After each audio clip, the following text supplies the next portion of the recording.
The ladder acts as an immediate goal for the player, but being able to climb out is not going to be so easy. To keep levels interesting and engaging, we alternate between positive and negative values the player experiences. Here, it's a positive to have found a ladder, but then a negative to discover it's not the solution. But then another positive to identify the next short-term goal of the doorway. By alternating between these opposing values, we give players what they expect, but not how they expect it.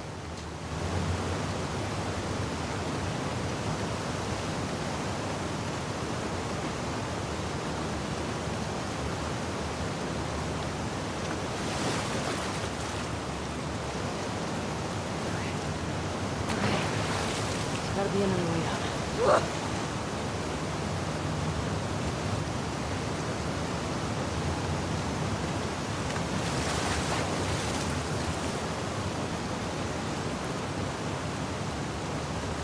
This level, internally known as Find Nora, was quite long in duration as we had to make Ellie traverse a far distance to the opposite side of downtown Seattle. The sewer section was originally longer than what we released the game with, approximately 10 minutes more. This was one of the few areas of the game that used water flow as part of a traversal puzzle. The player has to go upstream to use the current to get to the platform to reach the other side. We mostly cut this mechanic game-wide, however it remained in essence in the section swimming to the aquarium as Ellie when you were avoiding the waves.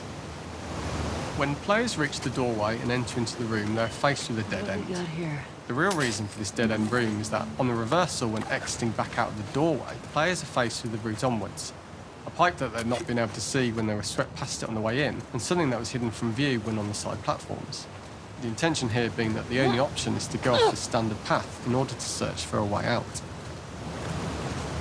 Get me the hell out of here.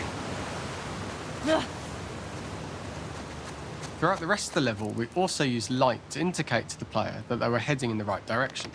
At each turn, however, we blocked the direct route forward. Players would know that they just have to keep finding alternative paths, promoting those feelings of being desperate and trapped. We slowly introduced the player to consider climbing into smaller pipes and crouching in these tight spaces.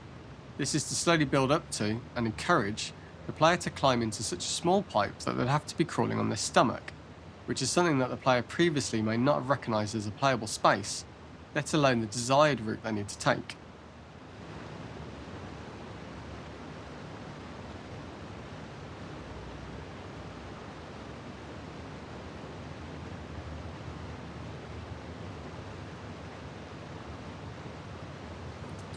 Up and out. Just keep We going added up a and tiny out. space just to reward the player's exploration with a pickup item, and we made sure it was something that made sense that you'd find in this area. A canister and all the garbage that had been washed into the sewers from the surface.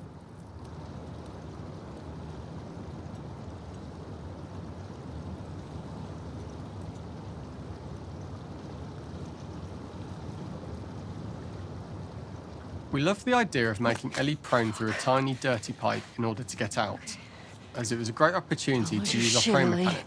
The unique camera setup was created to support crawling in these pipes, as the standard prone camera is much higher above the player. We also created custom collision in order for Ellie to manoeuvre in these tight spaces easily. Initially, the oblong collision capsule around her character caused issues crawling around corners. We put extra effort in order for the player to feel cramped, claustrophobic and desperate. We'd been enforcing the traversal mechanics that allow for a tight environment, which promote these feelings. We introduced the use of the squeeze through so that we can keep the player feeling enclosed and tight, but without repeating the same geometry. Here we change from low ceilings with wider walls to high ceilings and tight walls to change up the spatial pacing and keep the level from repeating itself. Shitty place to die.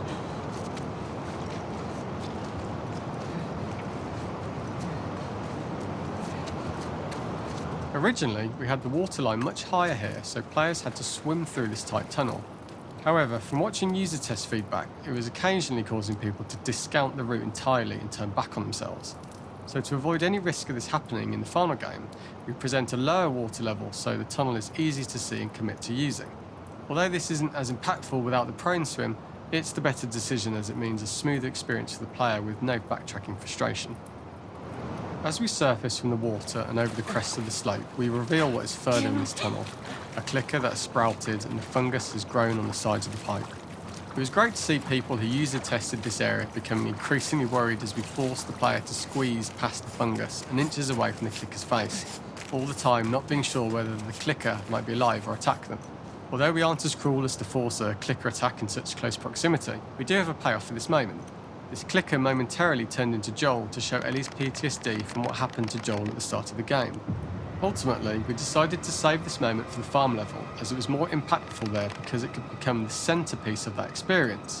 Whereas in the sewers, we weren't able to make it as much of a narrative point and give it the breathing room and reaction time that it deserves, given the tight space. Oh shit!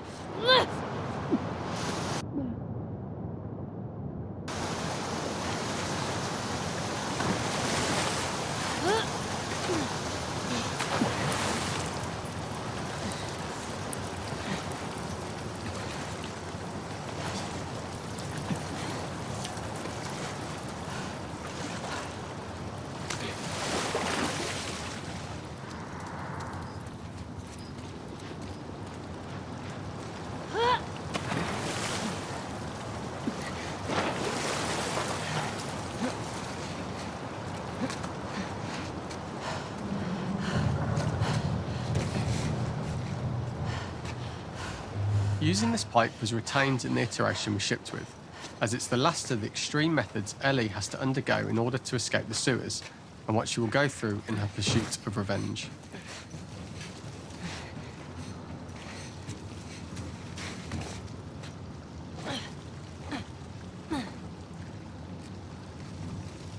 The last ladder climb is quite lengthy, and although we could have trimmed it down to a shorter climb, we liked how this last segment of the journey built anticipation for whether there was success at the top or not after all you've been through.